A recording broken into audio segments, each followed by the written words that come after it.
Breaking news, OMG, booking na talaga, walang ligtas. Pangulong Bongbong Marcos, viral matapos lumabas ang kanyang totoong kulay.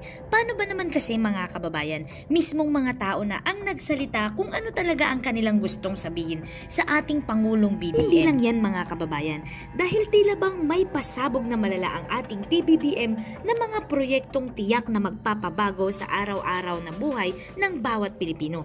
Kaya naman mga kababayan, wag na natin itong patagalin pa. Samahan niyo ako at sabay-sabay nating alamin ang mga maiinit na balita sa araw na ito.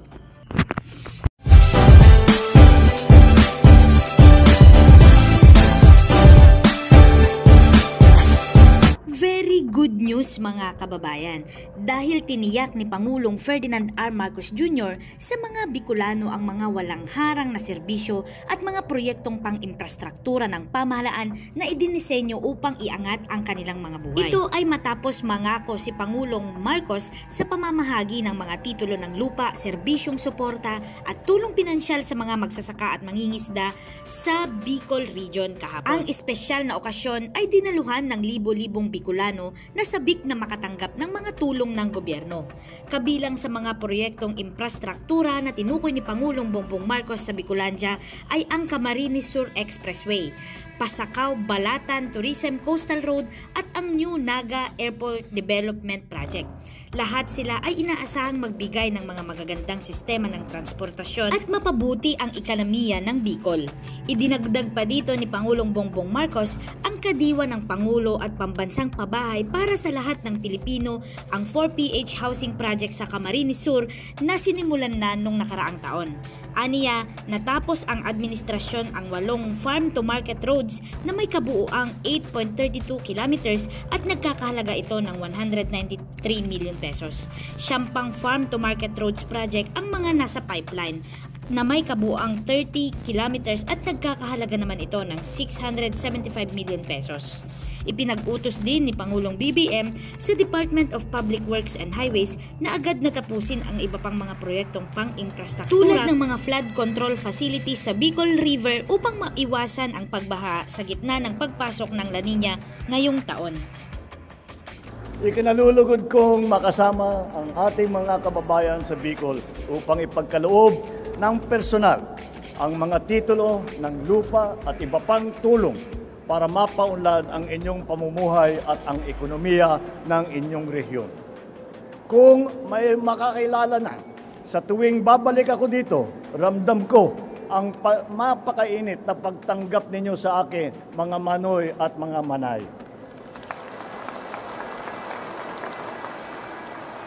Katulad ng aking ama, na bumisita rin dito sa Kamsur upang suportahan ang ating mga magsasaka, nais ko ring iparamdam ang aking buong pusong pagkikilala sa inyo na kumakayod araw-araw. Ngunit kinakapos pa rin upang matustusan ang inyong pangangailangan. Kaya asahan ninyo, lagi kaming may baong magandang balita at pasalubong mula sa pagtatapos ng infrastruktura na aming ipinatayo hanggang sa mga programang aming pasisinayaan upang maging mas masagana ang pamumuhay dito sa Region 5. Ilan sa kaabang-abang na infrastruktura sa lalawigan ng Camarines Sur ang Camarines Sur Expressway. Andyan din ang Pasacao-Balatan Tourism Coastal Road at ang sisimulan natin na New Naga Airport Development Project. Ito ay mga inaasahang magiging susi na mas mabilis na transportasyon at mas magiging malagong ekonomiya.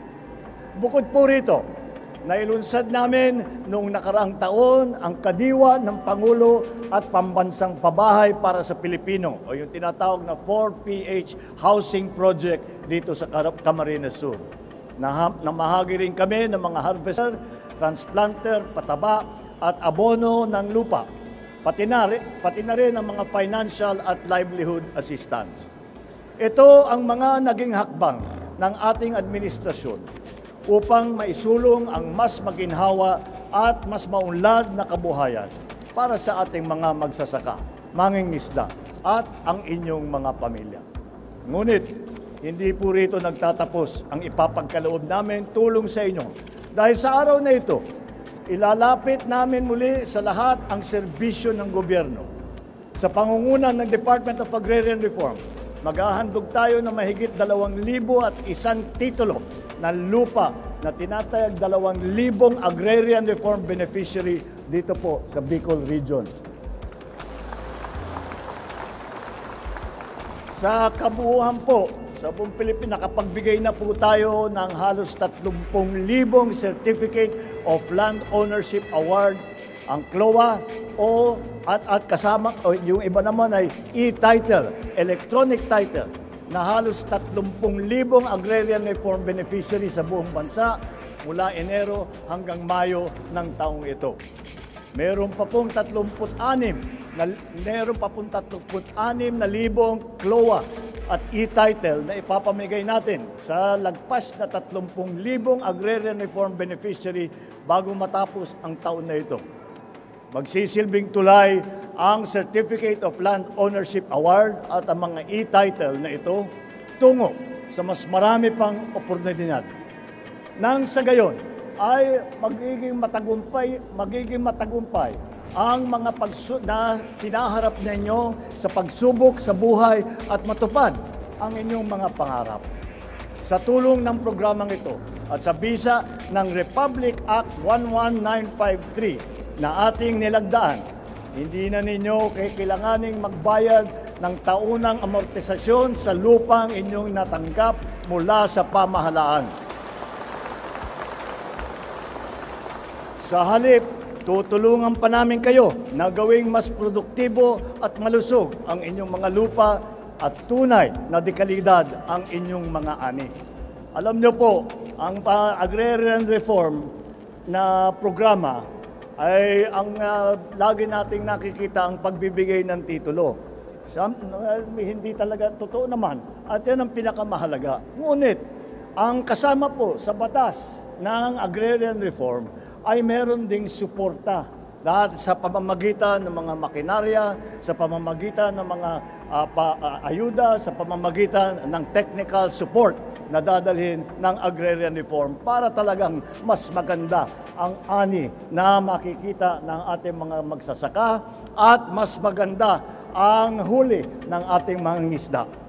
Magkakaloob din kami na mahigit 600 farm machinery at equipment na nakakahalagang 20 milyong piso upang tuluyang umusbong ang inyong mga sakahan. Pabibilisin din natin ang pag-ani ng inyong produkto at paghahatid ng pagkain sa mga mamamayan nang matugunan ang tumataas na demand sa pagkain sa buong bansa. Natapos na rin namin ang 8 farm-to-market road na maglalapit sa ating mga magsasaka sa mga mamimili. Kaugnay nito, siyam pa ng farm-to-market road ang ating ipapagawa sa iba't ibang bahagi ng Region 5. Paigtingin din natin ang pagtutupad ng support services sa Bicol Region na kung sumasahin mula sa simula ng administrasyon ay nakatulong na sa halos 83,000 benepisyaryo. Makakaasa po kayo na patuloy namin panangalagaan ang kapakanan ng mga magsasaka, anumang balakid ang inyong harapin, dumating man ang tagtuyot o tag-ulan. Hindi rin namin lingid sa kaalaman ang problema na patuloy na sumusubok sa agrikultural na sektor ng Kamsur, ang hinaharap natin ngayong El Nino. Ayon sa pinakahuling datos na aming nakalap, mahigit 80,000 pamilya sa higit 900 barangay sa Bicol Region ay lubhang naapektuhan ng El Nino. Ang masakit pa rito ay tinatayang higit na 500 milyong piso ang halaga na pagkalugi na nararanasan ng ating mga magsasaka. Hindi namin hahayaan na harapin ninyo na nag-iisa ang mga hamon ng El Nino. Nandito kami para patuloy na umagapay sa inyo. Sa katunayan, aabot sa 60 milyong piso na halaga ang tulong at ayuda na ibabahagi ng tanggapan ng Pangulo para sa Camarines Sur at Camarines Norte. Yun po yung tseke na ibinigay natin sa ating mga butihing gobernador. Sa panig naman ng DSWD, mabibigyan ang 276 na benepisyaryo na nasa ilalim ng Ayuda sa Kapos Sakita Program o AKAP ng cash assistance na aabot sa higit 820,000 piso. Dagdag din po rito ang paghahanda o pag tinatawag na preposition na humigit kumulang 40,000 food pack na nakakahalaga ng kabuuang 27 milyong piso sa buong rehiyon. Sa usaping agrikultura naman po tayo. Bago pa man ako mahalal bilang Pangulo, ay talaga pong malapit na sa puso ko ang sektor ng agrikultura. Naniniwala ako sa potensyal nitong baguhin ang buhay ng bawat Pilipino. Kaya naman po ay ilang beses ko nang nabanggit na kailangan talaga natin tutukan ang pagpalago ng inyong sektor. Ngayong araw, magbabahagi ang Department of Agriculture ng mga kagamitan sa pagsasaka tulad ng butil ng palay at mais, mga bagong traktor, mga pautang mula sa Agri-Negosyo Program. Para naman sa long-term plan, para sa matagalan na plano, ang DA rin po ay masusing nagpaplano at nagpapatupad ng mga paunang hakbang tulad po ng pagpapagawa ng ating nakita ng mga farm-to-market road, pagpapalawig ng mga lupang sakahan at palaisdaan, pagsasaayos sa sistema ng irigasyon at ilang pang mga infrastructure project na suporta at magpapabilis sa daloy ng produktong pang-agrikultura. Sinusulong din ng DA ang paggamit ng mga science-based at climate-resilient technologies para sa pagsasaka. Pati na rin ang pagtatayo ng mga agro-processing facilities sa mga tinatawag nating strategic agriculture and fisheries development areas. Kasama na rin po sa pangnawakan at pangmalakasang inisyatibo ng DA ay ang pagbigay ng pinansyal na tulong sa ating mga magsasaka tulad ng mga programang pautang, yung insurance at paghihikayat sa mga mamumunuhan sa sektor ng agrikultura upang magkaroon kayo ng kapital na pangkabuhayan. Hangad din namin na maangat ang pangingisda sa inyong probinsya. Kaya po, magbabahagi ang Bureau of Fisheries at Aquatic Resources ng 3 unit ng di-makinang fiberglass reinforced na bangka. Ito po ay ilan lamang sa mga agresibong hakbang na talaga namang itinutulak at inaalok natin sa ating mga magsasaka at mangingisda sa ilalim ng administrasyon na ito. Kasabay po rito, mamimigay ang DOLE ng mga padyak para sa higit na 100 benepisyaryo at cash payout para sa mga nasa ilalim ng programa ng DOLE na tupad.